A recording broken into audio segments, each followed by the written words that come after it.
সংসার এখন কষ্টে দিয়ে চলতেছে। বাবা তো প্যারালাইসিস রোগী, আমরা 2 বোন, মা অনেক কষ্ট করে সংসার চলে। সম্মানিত দর্শক, আসসালামু আলাইকুম। জীবন গল্প অনুষ্ঠানে আপনাদেরকে স্বাগত। আজ আমাদের ক্যামেরার সামনে বসে আছে মিষ্টি কিউট একটি আপু। শুনবো তার জীবনের গল্প। আসসালামু আলাইকুম আপু। ওয়ালাইকুম আসসালাম। আপু, তোমার নাম? মোসাম্মদ নাদিয়া। মোসাম্মদ নাদিয়া। দেশের বাড়ি? কুমিল্লা চাঁদপুর। কুমিল্লা চাঁদপুর। আচ্ছা আপু, তোমার ফ্যামিলিতে কে কে আছে? আমার ভাই, আমার বোন, আর আমি, আমার মা, আমার বাবা। বাবা না? আচ্ছা, বাবা কি করে? বাবা অসুস্থ, প্যারালাইসিস রোগী, বাসায় থাকে। আমার মা।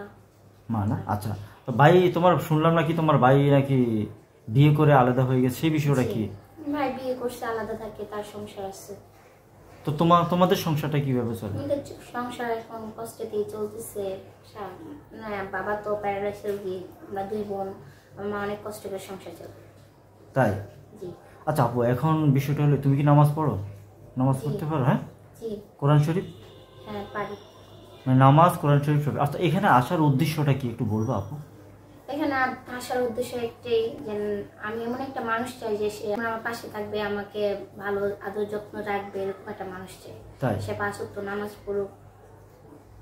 আচ্ছা আপু, তো আচ্ছা, এখন সেই ক্ষেত্রে কিরকম মানুষ চাচ্ছ? যে আমাদের এখানে হয়তো এই ভিডিওটা পাবলিশ করার পরে হয়তো বা অনেক মানুষ প্রবাস থেকে বা বিভিন্ন জায়গা থেকে নক করবে, হয়তো বা বয়স বা কিরকম, সুন্দর না লম্বা না কিরকম, একটু বলবো। এত সুন্দর মানুষ চাই না, আমি চাই ভালো মনের একটা মানুষ হোক, যে সে আমাকে বুঝে, আমি তাকে বুঝি, সে আমাকে সারা জীবন ভালোবাসা দিয়ে আগলে রাখুক। আর কিছু চাই না, টাকা পয়সা কিছু চাই না। টাকা পয়সা কিছু চাও না? জি না। আচ্ছা আপু, এখন আসলে বিষয়টা হলো কি, এরকম অনেক মানুষ আসলে আসে অসহায়, আসলে আসার পরে অনেক মানুষের প্রতারিত করে মানুষের টাকা পয়সা নিয়ে। আসলে কই ধরনের কোনো নিয়ে তোমার কিছু আছে কিনা? জি না ভাই, এরকম কিছু নেই। তাই? কি চাচ্ছ তুমি সত্যিকারে? আমাদের দর্শকের উদ্দেশ্য বলো, কি চাচ্ছ? কেমন? আমি কিছুই চাচ্ছি না, আমি একটা ভালো মনের মানুষ চাচ্ছি, এটাই না? আচ্ছা, মানুষের বয়স কেমন হলে চলবে? অ্যাকচুয়ালি বয়স যেমনই হোক, তো ভালো মনের মানুষ হোক, বয়স হোক বা কম, কম তো চাই না, কিন্তু বয়স হলে চলে। তাই?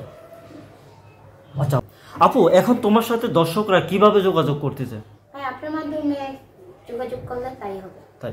দর্শক, আপনারা শুনছেন নাদিয়ার জীবনের গল্প। নাদিয়াকে যদি আপনাদের পছন্দ হয়ে থাকে বা নাদিয়ারকে যদি আপনাদের দায়িত্ব নিতে চান, এমন কোনো ব্যক্তি থাকেন, তাহলে তার একটা স্ক্রিনশট মারবেন, মেরে তারপরে আমাদের এই নাম্বারে ইমো আছে, হোয়াটসঅ্যাপ আছে, পাঠিয়েবেন। তারপরে আমরা আপনাদের সাথে যোগাযোগ করব, কিন্তু অযথা কোনো ভাই কল দিবেন না।